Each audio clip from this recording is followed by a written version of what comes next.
as soon as this happened, I was screaming, "That's a fucking pen! That's a fucking pen!" And as fun as watching it outside, and my neighbors had just gotten home next door, and they're looking at me like, "What are you saying?" So it's kind of That's the bottom line, Robbie Earl, that unless the referee's 100% certain, he can't give that penalty. Exactly right. I think he was explaining that to one or two players. We've seen it 3-4 times now, and replay slowed it down. Still not sure of the situation. So it's one of those.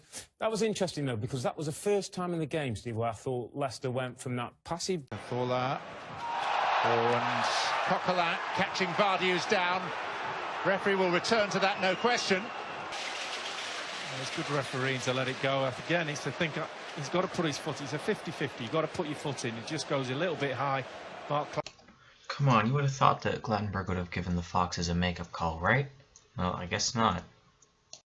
Modric didn't get there, and Carrasco did, and now the counter-attack's on, and it was a challenge that Ramos knew he'd got to make. He knew he was going to get a yellow card. Had he not made that challenge, they might well have been in Atletico Madrid. Well, it's an incredibly dangerous tackle from Sergio Ramos. It's so high. And the experience of Ramos realizes they're in trouble. The counter-attack's on. Carrasco takes a terrific touch to come inside. The experience of Ramos.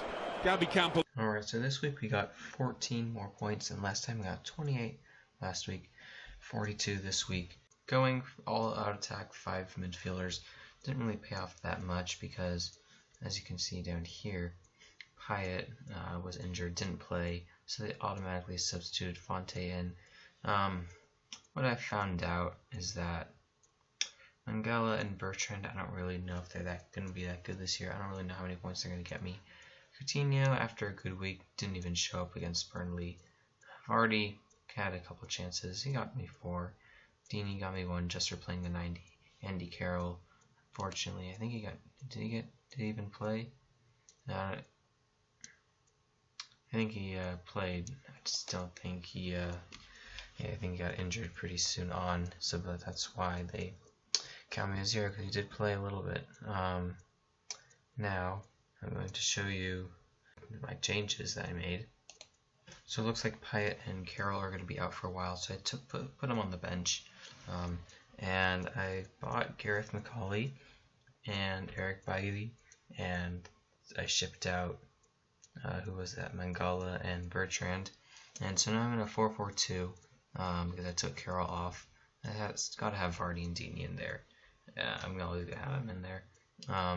Ali Coutinho, they're playing against each other. That'll be interesting. I still have De Gea in goal. However, I'm considering moving Victor Valdez in because West Brom's only scored 2 goals this year. Hull has scored 4. Sorry. I'm not sure yet.